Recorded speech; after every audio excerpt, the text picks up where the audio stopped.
ফেনী সীমান্তে পুশিন, অবৈধ অতিক্রম ও চোরাচালান ঠেকাতে সর্বোচ্চ সতর্ক অবস্থায় রয়েছে বিজিবি।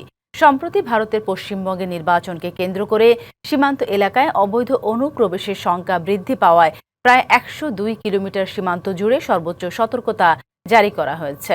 সংশ্লিষ্ট বিষয়ে আরও জানাতে আমাদের সাথে সরাসরি যুক্ত হচ্ছেন সহকর্মী আবু তাহের ভুইয়া। তাহের, জানাবেন বিজিবি টহল কার্যক্রম এবং সেখানকার সার্বিক পরিস্থিতি নিয়ে কি তথ্য আছে আপনার কাছে? সাথে আমি আছি এখন ফেনী সদর উপজেলার ধর্মপুর ইউনিয়নের বড়ইয়া এলাকায় ভারত বাংলাদেশ সীমান্তের সীমানা ফিলারের পাশে। আপনি দেখতে পাচ্ছেন যে এই সীমানা ফিলারটি ভারতের। আমি এখন আছি বাংলাদেশ অংশে, সেটা ২১-২৩ সীমানা ফিলার। এই সীমানা ফিলারে আমি রয়েছি। যে আপনি যেটা বলছেন যে যে বিজিবির যে টহল বৃদ্ধি পেয়েছে, সেটা সত্যই ঠিকই, এবং সেটা ভারতের যে পশ্চিমবঙ্গে নির্বাচন যে হয়েছিল, সেই নির্বাচনে যে সে নির্বাচনের প্রেক্ষিতে উদ্ভূত পরিস্থিতি, সেখানকার সহিংসতা, এসব মিলে এসব মিলে এসব মিলে আপনার যে পরিস্থিতি সৃষ্টি হয়েছে, সেখানে বিজিবি সেখানে সতর্ক সতর্ক সতর্ক পাহারার ব্যবস্থা করেছে।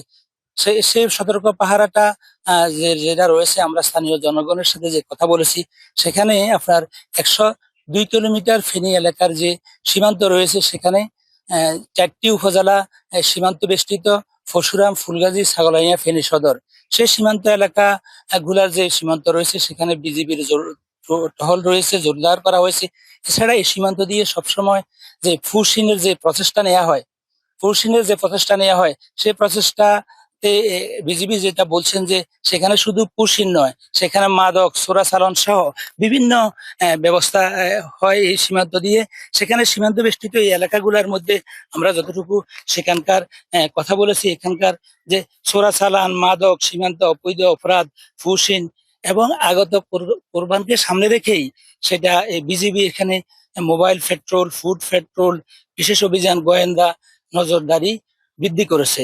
ঈদ আসবে, সাথে ক্যাশব্যাকও আসবে। নিজের বা প্রিয়জনের জন্য কেনাকাটায় এবারও নগদ পেমেন্টে পাচ্ছেন দারুণ ক্যাশব্যাক। তাই যাই কিনুন, পেমেন্ট করুন নগদে।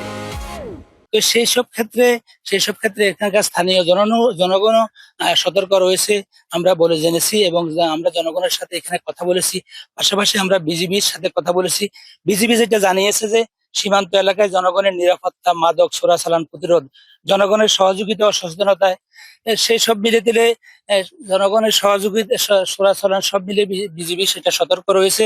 এবং পাশাপাশি এখানে আপনার যে সামনে যে কোরবানির ঈদ রয়েছে, সেই কোরবানির ঈদেও এখান থেকে গরু বাংলাদেশে ঠেলে পাঠানো হয়। সেই সব মিলে দিলে যে পরিস্থিতি, সেখানে আমরা চাই যে বা বিজিবি যেটা বলছেন যে সেটা চাই যে আমরা যেন ফোর্সিং করে বাংলাদেশে কোনো লোককে বাংলাদেশে ঠেলে পাঠানো না হয়, সেই ব্যাপারে তারা সতর্ক রয়েছে বলে আমাদেরকে জানিয়েছেন। এখন আমি যদি একটু কথা বলি, এখানে স্থানীয় একজন বাসিন্দা রয়েছেন, তিনি জানাবেন যে এখানকার পরিস্থিতি। আচ্ছা, আপনি একটু বলেন যে এখানে যে সীমান্ত রয়েছে, সীমান্তে কি পরিস্থিতি? সীমান্ত এলাকা এখন তো অনেক ভালো আছে, আমরা এলাকায় কোনো গন্ডগোল নেই।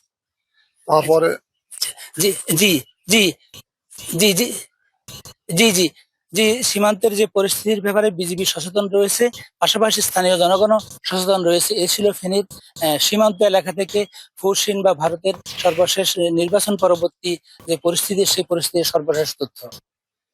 অসংখ্য ধন্যবাদ আপনাকে।